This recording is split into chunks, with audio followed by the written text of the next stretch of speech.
Hello, I'm Frank Marsh and I live in Audley End, Gestingthorpe. I've been here about just over 40 years now, and I didn't realise when I moved here that my mother's side of the family, my father's side of the family came from here. My grandpet, that's starting right back about 10 generations I've got back to 1600. Um, and the latest one that probably people will know was my great great grandfather lived at Bendish Farm, North End. He had a son called John who moved to Delvins. He bought Delvins and Hill Farm. And since then, I didn't know until I moved here and started doing the history that they lived there. Right? Keep going. Stop. Yes, and my grandfather had 14 children at Delvins. They I know some of them, but not all of them. I've tracked some of the family back. But there was Stanley, the youngest one. He went out to Australia, and there's quite a few of the Marshes out there. Um, and then also my granddad and my dad. That was when what was her name? Marjorie Gardner had it. She didn't pay her tithe law taxes. And Grandad and Dad were down there thrashing her stacks, and the bailiffs turned up to take her machinery. And so Dad and Grandad pulled the thrashing machine in front of the barn doors to stop the bailiffs taking her stuff. And there was a big do about it. I went to Hedingham Court and Braintree Court, and that was a real big thing. But they took the wheels off the thrashing machine and took them back to Brick Wall. But I can remember Cecil Nears, who worked for Dad, saying to me one day, you don't get arrested like your dad and your granddad. And I didn't take that much notice of it then. I was only 10. But then I knew when I found out later, he was talking about this thing at the tithe. But and that was Cecil, wasn't it? Who used to live at to live at the lodge, did he not? Cecil and Arthur used to work for Dad. Arthur Nears was the one. Yeah, and because so did he knew Cookie as well. No Arms Cookie worked for Grandad, and he got one of his arms cut off because he'd already had one cut off as a child, and then he had his other arm cut off in Dad's chaff cutter. And it wasn't long after that Grandad got his arm cut off in the same machine. Right. And you called him No Arms. Yeah, No Arms Cookie. Because he's now called Hooky, which is a bit more polite, but No Arms is fine. Him and Grandad, Grandad used to think a lot of him. He learnt him how to drive the traction engines, and he used to work. Dad said when they were working, he said you would never know they'd lost arms. But they were playing cards in a house one day with another one with one arm. And so there were three of them sat around the table, and they'd only got two good arms between the three of them. They were playing cards. I think Grandad always used to win. But that's a long while ago, that is. But right, have a break. So I've got an old ledger. It's got 400 pages in, because Dad and Grandad used to be thrashing machine contractors. And they thrashed for Mrs. Oates, Marjorie Gardner, Delvins, Teversons, and Philps. And that was just a few of them. There are loads in there. He used to go all over the place. My mother's family came from Gestingthorpe as well. They were Rippengales. There were quite a few of them. My nana and granddad used to live down at New Houses. And my mother was born.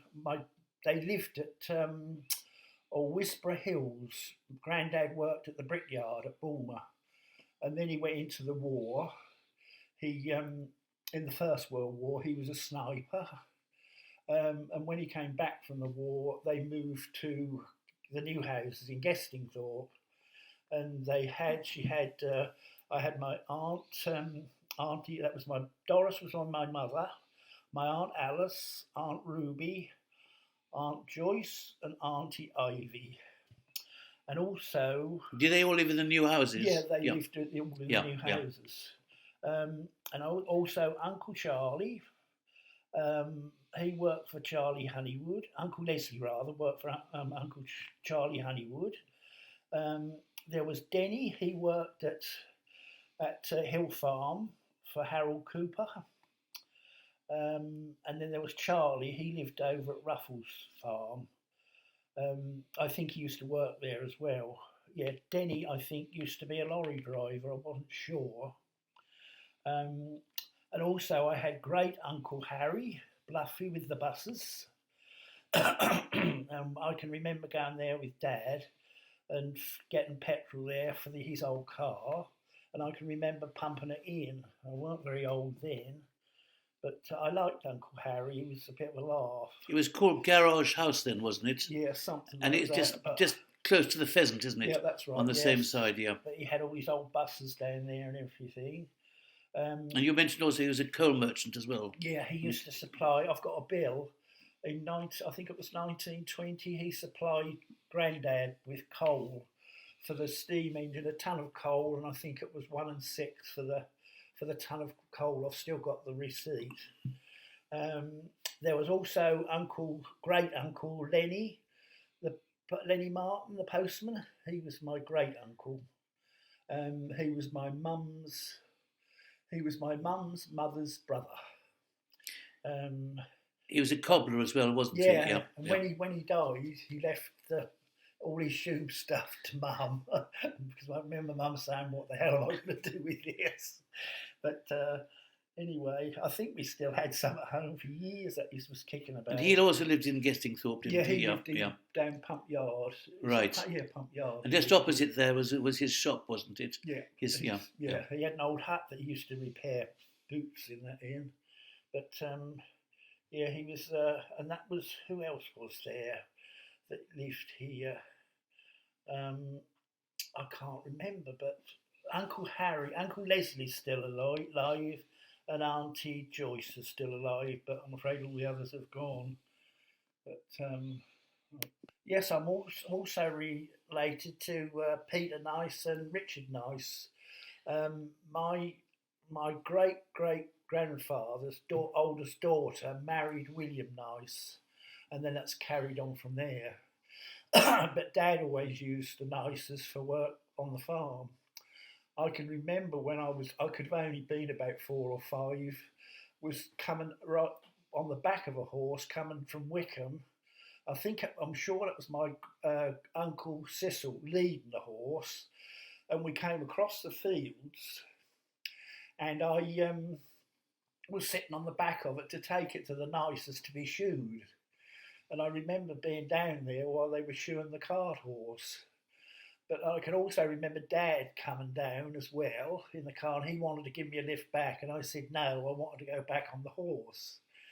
But when I got home, I wished I hadn't, because my legs were just killing. Where they'd been so wide on this big cart horse, I couldn't, I couldn't stand up for about 3 days after. Right. And you said in another day that you thought that might have been when they were getting rid of the horses. After the war. That after the war. That was just as the horses, they'd been retired then, and I don't know why he would have shoed the horses, because Grandad was dead then. But he kept the horses. He wouldn't get rid of the horses. They were kept in a separate meadow. Mm-hmm. But I couldn't understand why they were shoeing the horse, unless they were going to use it for something. But that was a big grey horse. Always remember that. But yes, I weren't very old. But because I went to school with Michael Smith. He used to come fishing at Brickwall. His uncle Cecil Years. And Brickwall, that was your farm at Wickham. At Wickham. And they were related. Cecil and Arthur were related to Michael. And I've known Michael for 70 years. We used to sit and fish at that old pond all day. He still likes his fishing now, I think. But that's it.